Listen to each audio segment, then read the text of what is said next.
Ocala's information station, 1370 WOCA. Ocala!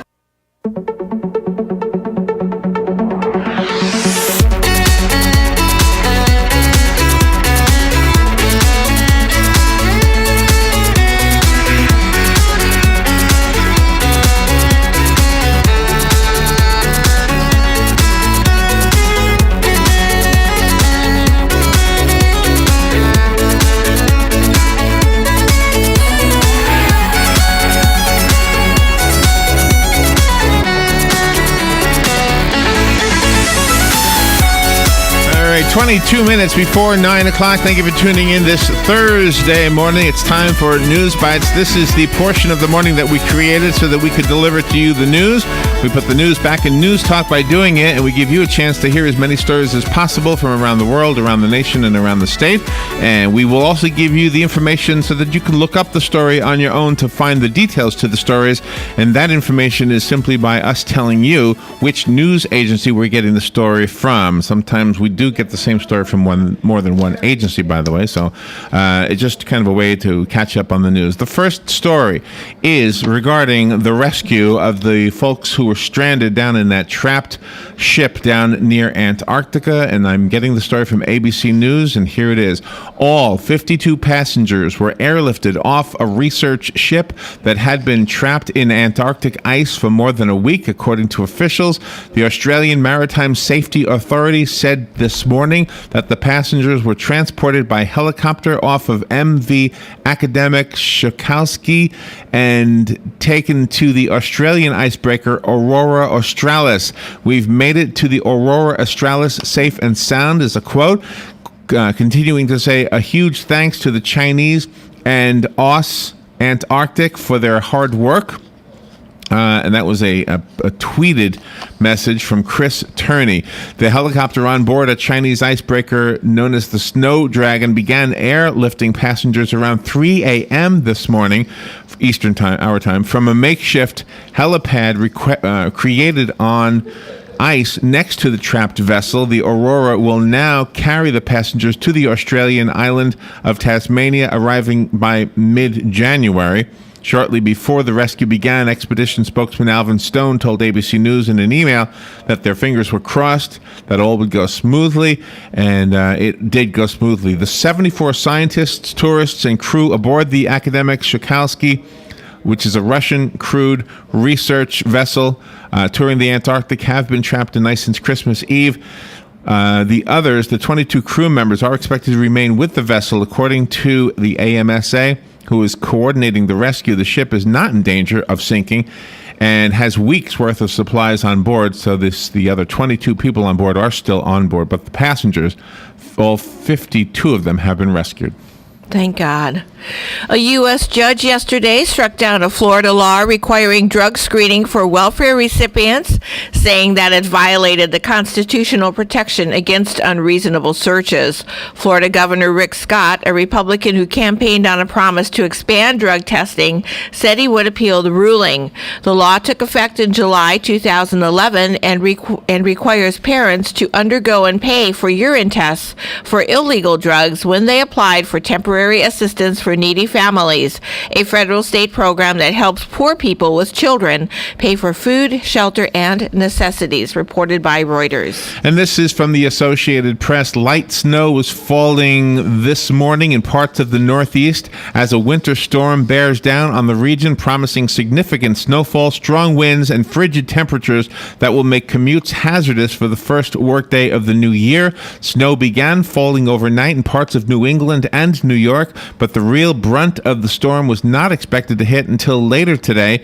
As much as a foot of snow or more was forecast for some areas overnight, tonight, and into tomorrow, and temperatures were expected to plummet, with some areas seeing highs just above zero, according to the National Weather Service. A federal judge today is upholding President Barack Obama's administration policy that allows authorities along the U.S. border to seize and search laptops, smartphones, and other electronic devices for any reason. The decision by U.S. District Judge Edward Corman in New York comes as laptops and now smartphones have become virtual extensions of ourselves, housing everything from email to instant message chats to our papers and effects. The American Civil Liberties Union brought the challenge nearly 3 years ago, claiming U.S. border officials should have reasonable suspicion to search gadgets along the border because of the data they store. But Judge Corman said the so-called border exemption, in which people can be searched for no reason at all along the border, continues to apply in the digital age, reported by Wired. And this is from ABC News. Police have launched a homicide investigation after a popular Catholic priest was found dead in the rectory of a Northern California Catholic church. The body of Pastor Eric Freed was found yesterday morning after he failed to show up for a 9 a.m. New Year's Mass, according to authorities. Freed's body was found in the rectory of St. Bernard's Catholic Church in Eureka, California. Police have not revealed details about a possible motive, cause of death, or any suspect in the case. U.S. officials are seeking to block a move by an Afghan panel to free 88 detainees from a prison north of Kabul. The Americans say that they would pose a security threat if released. Spokesman for U.S. forces in Afghanistan, Colonel Dave Lapham, says the Afghan panel exceeded its mandate in ordering the release of 650 detainees from Parwan Detention Facility earlier this week. Already, 562 of the prisoners have been freed, while the 88 the United States has issues with remain behind bars. Lapham said that the 88 are legitimate threats for whom there is strong evidence supporting prosecution or further investigation. The U.S. turned over control of the Parwan, located near the U.S.-run Bagram military base north of Kabul, to Afghan authorities last March. This is reported by the Kansas City Star. And this is from Fox News. New Year's Day marked the start of coverage under Obamacare for millions of people, but it also marked the start of a massive tax increase which could further inflate premiums. As of yesterday, the Affordable Care Act will impose an annual fee on health insurers. The fee is projected to bring in $8 billion next year and roughly $100 billion over the next decade, making it one of the biggest under the law. The health insurance industry has been howling about the tax for years and is trying to rally support for a bill in Congress that would repeal it. The bill, sponsored by Representative Charles Boustany, a Republican from Louisiana, has 229 co-sponsors, which represents a majority of members in the House. No amount of drones or satellites can replace boots on the ground or stop Palestinian incitement to hatred, Defense Minister tells U.S. Secretary of State John Kerry and his aides. During a keynote speech at an economic conference, Defense Minister Moshe Yaalon openly referred to proposals by U.S. Secretary of State John Kerry to replace Israeli security presence on the ground in the West Bank with an array of advanced remote surveillance capabilities. Yaalon revealed why he had rejected the proposals and in doing so signaled a major impasse in the diplomatic process with the Palestinian Authority and U.S. efforts to lead to a breakthrough, reported by the Jerusalem Post. And this troubling story from the Associated Press. Police say a Phoenix father has confessed to killing his son with an axe. Sergeant Steve Martos says 51-year-old Gary Sherrill was arrested on New Year's Eve and booked on a charge of first-degree murder. It's not clear whether Sherrill has an attorney. Sherrill's ex-wife called police after he failed to return their child. Sherrill picked up the 13-year-old boy a day earlier, but the mother had not been able to reach them. KNXV-TV reported that Sherrill initially told police the boy was not home. Officers asked more questions and Sherrill let them in. Police found the boy dead. He had stab wounds and lacerations to several parts of his body. Martos says Sherrill told police he believed his son was a demon and that his son was going to eat him, explaining why he killed his son with an axe. Terrible, horrible story. The night before a round of high-stakes nuclear talks with Iran, U.S. President Barack Obama told his chief of staff he had absolute confidence we have the right team on the field. That is a quote from Obama. Obama was not referring to his public negotiating team, led by senior State Department official Wendy Sherman, nor even to his Secretary of State, John Kerry, who was soon to sweep in from Tel Aviv to join the early November discussions in Geneva, the upcoming ones. Rather, White House Chief of Staff Dennis McDonald recalled Obama was talking about a secret group led by Bill Burns, Kerry's discreet, disciplined, and self-effacing deputy. This is reported by the New York Times. And this human interest story from ABC News, a couple in their 60s ran a marathon every day in 2013, completing a year-long run around Australia on Tuesday. They did it all while maintaining a raw vegan diet, according to their website. They are Jeanette Murray Wackelin, who is 64 years old, and her husband, 68-year-old Alan Murray. They finished their 365th consecutive marathon on December 31st in Melbourne, Australia, with their children and grandchildren among the 200 onlookers. They wrote on their Facebook page, other runners began to run alongside them for the final stretch. A very emotional moment and so wonderful to see them, they said, of seeing their family. We were quite overwhelmed with such a wonderful welcome. Then, yesterday, January 1st, they ran their 366th consecutive marathon, which they say is a world record. Since setting out on their journey a year ago, they have run 9,776 and 3/4 miles, according to their Facebook page. Several leading counterterrorism experts fear that the two terror attacks in Volgograd, Russia, that killed at least 34 people, and another suicide bombing in nearby Piatigoris that killed 3 people, are probes in advance of a larger attack against either the Sochi Olympics or Moscow. The experts from the offices of the Carnegie Endowment for International Peace in Washington and Moscow also say that Russia's security services are ill-prepared to deal with the kind of attacks from larger, well-organized groups that may make them vulnerable to the new strain of Russian terrorism. Streams of jihads emerging from training camps in the Dagestan forests, who have no leaders and no real organizations and are thus hard to find or to stop, reported by MSNBC. And this story from ABC News, a banker who vanished in an apparent suicide in 2012 and was wanted by the FBI in connection with a $20 million wire fraud case, has been arrested in Georgia after being pulled over for a minor traffic violation. 47-year-old Aubrey Lee Price was stopped while driving on I-95 in Glynn County, Georgia, yesterday for a tinted window violation, according to police. Officers said it was clear that Price was giving them false information during the stop and were soon able to determine he was wanted by the FBI. Price's arrest comes more than a year after a Florida judge declared him to be legally dead. Despite the judge's ruling, the FBI continued to search for him and had offered a reward of up to $20,000 for his capture. Price is scheduled to face a judge in an initial appearance at 10 a.m. this morning at the federal courthouse in Brunswick, Georgia. He is alleged to have funneled approximately $21 million of money held at Montgomery Bank and Trust in Ailey, Georgia, to security accounts. He then falsely represented the securities account balances to conceal his theft of funds or his trading losses, according to the FBI. A federal arrest warrant was issued for Price in the United States District Court in Brooklyn on June 28th of 2012 after he was charged with wire fraud.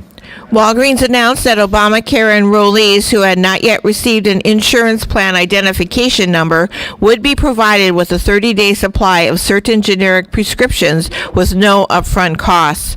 In a statement, Walgreens said that customers who have enrolled in Obamacare but who do not have an identification number from an insurer can bring proof of enrollment into a Walgreens pharmacy to receive the benefit. A company spokeswoman told Reuters that once a customer receives their identification number, Walgreens will process their insurance claim and apply any copay charge. The spokeswoman said the company wanted to ensure that customers did not have their prescriptions interrupted in the event that they did not receive insurance coverage as promised by January the 1st, reported by Fox News. And from CNN, Target store has run into more trouble. The retailer confirmed that some customers are having trouble with their Target gift cards at the cash register. We are aware that some Target gift cards were not fully activated and apologize for the inconvenience, is a statement issued by Target spokeswoman Molly Snyder. Snyder downplayed the number of cards affected as less than 0.1% of the total sold during the holiday period, but declined to provide a tally of faulty cards. She said the retailer will honor the problematic cards. Customers should bring the cards to the guest service desk at Target stores or call the toll-free number, which is 1-800-544-2943, and this comes just after Target revealed it was the victim of a massive credit card hack that breached 40 million customer accounts and stole encrypted personal information numbers, PINs. I always forget what that actually means. By the way, if you need that toll-free number, call me. I know that you can't write things down that quickly, but call me if you need the number. The United States is racing to keep pace with stepped-up activity in the once sleepy Arctic frontier, but the United States is far from being in the lead. Nations across the world are hurrying to stake claims to the Arctic's resources, which might be home to 13% of the world's undiscovered oil and 30% of its untapped natural gas. There are emerging fisheries and hidden minerals. Cruise liners filled with tourists are sailing the Arctic's frigid waters in increasing numbers. Cargo traffic along the northern sea route, one of two shortcuts across the top of the Earth in summer, is on the rise. The United States, which takes over the 2-year rotating chairmanship of the 8-nation Arctic Council in 2015, has not ignored the Arctic, but critics say the United States is lagging behind the other 7: Russia, Norway, Sweden, Finland, Iceland, Canada, and Denmark, through the semi-autonomous territory of Greenland. This is reported by the Houston Chronicle. And the next story is from ABC News. Some of pop star Taylor Swift's Rhode Island neighbors are angry about construction work on her property, which they claim is restricting access to a public beach. Taylor Swift, who is 24 years old, paid $17 million for the 11,000-square-foot historic mansion located in the exclusive Watch Hill neighborhood in Westerly, Rhode Island. The mansion boasts 16 rooms on more than 5 acres. The singer is spending money on improvements to the property, including on a seawall that some locals have claimed will restrict access to a public beach. Swift maintains that she has all the required permits for the job and is restoring the wall after it was damaged by Superstorm Sandy, but others say the large boulders being placed by construction crews are restricting use of the area, which is popular with fishermen and surfers. Sabrina Plew, a local resident, told reporters, "I don't think any celebrity should have the right to do that with such a historic district." Added another resident, Jim Toscano, quote, "If it does impact it negatively, that's something that is just going to stick and we won't be able to surf there," unquote. The Historical Preservation and Heritage Commission for Rhode Island told reporters it had no issues with the project and that the group that regulates coastal development has said the work is up to snuff. A New York gun control law passed after last year's school killings in Newtown, Connecticut, that imposed limits on sales of large-capacity magazines and assault weapons was ruled largely constitutional by a federal judge. This is a quote from U.S. District Judge William M. Scretany. "New York has presented considerable evidence that its regulation of these weapons is substantially related to the achievement of an important governmental interest." The Secure Ammunition and Firearms Enforcement Act, also known as the SAFE Act, was challenged by gun rights groups who claim that many of its provisions violated rights under the Second Amendment of the U.S. Constitution. Scretany did find that a 7-round limit for magazines imposed under the law was arbitrary and struck down that provision, reported by Bloomberg. The next story is from the Associated Press. For $13, you can play pinball until your arms fall off at Seattle's Working Pinball Museum. The new 2-story storefront museum in Seattle's International District is filled with pinball games from every era from the 1960s to today. The museum started in 2010 as one couple's obsession and grew to be something they wanted to share with others. Cindy and Charlie Martin keep the equipment fixed up. Other brief historical information and fun ratings on small cards above the games and sell snacks, beer and soda to visitors from around the world. That didn't make sense, did it? The Seattle Museum is one of a handful around the country celebrating a pastime that seems to be in the midst of a revival. And pinball museum. I guess the whole story right there. The headline news is that the NSA has surreptitiously burrowed its way into nearly all the security architecture sold by the world's largest computer networking companies, including everyone from the United States mainstays Cisco and Juniper to Chinese giant Huawei. But beneath this bombshell of a story from Der Spiegel, you'll find a rather healthy bit of irony. After all, the United States government has spent years complaining that Chinese intelligence operations could find ways of poking holes in Huawei networking gear, urging both American businesses and foreign allies to sidestep the company's hardware. The complaints grew so loud that at one point Huawei indicated it may abandon the United States networking market altogether. And yet Der Spiegel now tells us that U.S. intelligence operations have been poking holes in Huawei networking gear, not to mention hardware sold by countless other vendors in both the States and abroad, reported by Wired. James Avery, the actor who played Uncle Phil on The Fresh Prince of Bel-Air, died on Tuesday, according to a statement from his publicist that was confirmed to ABC News, which is whom we get the story from. The actor was 68 years old. He died from complications of open heart surgery, according to his publicist, Cynthia Snyder. He died in Glendale, California. He was born James LaRue Avery in Virginia. Avery was raised in Atlantic City. After high school, he served in the Vietnam War from 1968 to 1969 as a member of the U.S. Navy. After returning home, Avery moved to San Diego, where he wrote poetry and TV scripts for PBS, including the Emmy Award-winning production Amita Speaks, Poet James Avery. However, Avery perhaps was most beloved for his acting. In addition to his most famous role on the sitcom The Fresh Prince of Bel-Air, he also lent his voice to several animated TV series, including Teenage Mutant Ninja Turtles and Iron Man. He also appeared on the big screen in films including Dr. Dolittle 2 and License to Drive, and hosted the travel series Going Places on PBS. Most recently, Avery worked on Zach Braff's film Wish I Was Here, which was premiered at the Sundance Film Festival. Slovakia has accepted 3 prisoners from Guantanamo Bay who had posed a difficult resettlement challenge, helping the U.S. government move closer to its goal of closing the prison on its base in Cuba.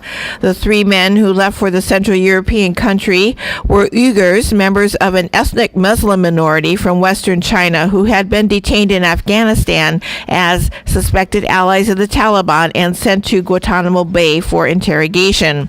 Authorities eventually determined that the 22 Uyghurs in its custody had no involvement in terrorism, but the U.S. struggled to resettle them. This is reported by CBS. All right, that's all the time we have for News Bites. Remember, we do this so that we can put news back in News Talk, and you can catch up on as many stories in a short period of time as we can possibly squeeze in. We do it every weekday morning from about 8:37 till 9 o'clock, giving us about 23 minutes to squeeze in between 20 and 25 stories on average. Yesterday, we only had 17.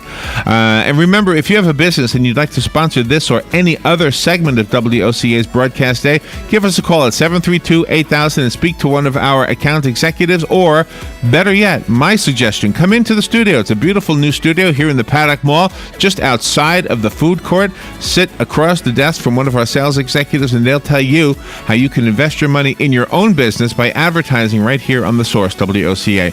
How many stories today, Robin? 23. 23. That's pretty good. Pretty good. All right, we'll take a little break. Veterans News is up next. Thank you. We'll be right back.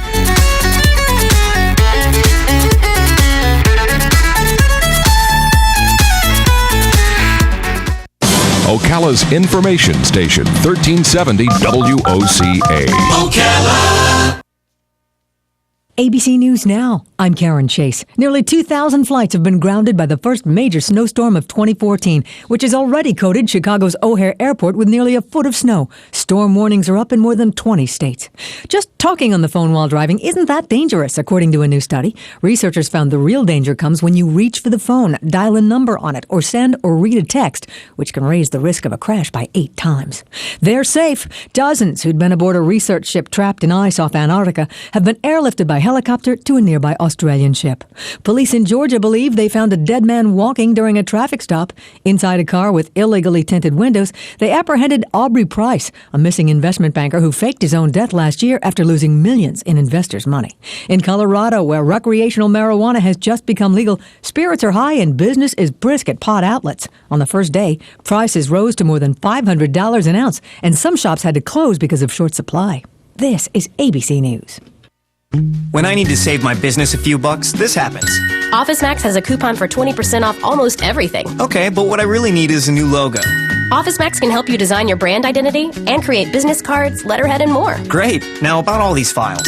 OfficeMax has storage solutions that are just your style. Nothing can stop me now. That untied shoelace might. If you need it for your business, you'll find it at OfficeMax. Now at 20% off. Restrictions apply. 20% off on select products only. Go to OfficeMax.com for coupon and details. Offer ends January 11th. A lot can happen during the life of your interstate car battery. The Berlin Wall has officially come down. Stores are running out of stock as people brace for Y2K. The curse is over! They win the series! And the latest craze, space tourism. Who knew? No battery lasts longer than an Interstate, and the new Interstate AGM lasts up to 3 times longer than the competition. To find a dealer near you, visit interstatebatteries.com. The weather is brought to you by myfwc.com. Life jackets save lives. We're at Florida. Mostly cloudy today, becoming breezy and warmer. We'll see some showery rains and a thunderstorm moving through the area. Highs ranging from the mid-70s to the low 80s. And windy and turning colder tonight with plenty of clouds and a shower or two. Overnight, those will range from the low 40s to the low 50s on the beaches. Partly sunny tomorrow, breezy and much cooler. Highs in the mid-50s. For Saturday, mostly cloudy, high 66 to 70. From the Florida Weather Center, I'm meteorologist Joe Lundberg. Ocala's information station, 1370 WOCA. Ocala.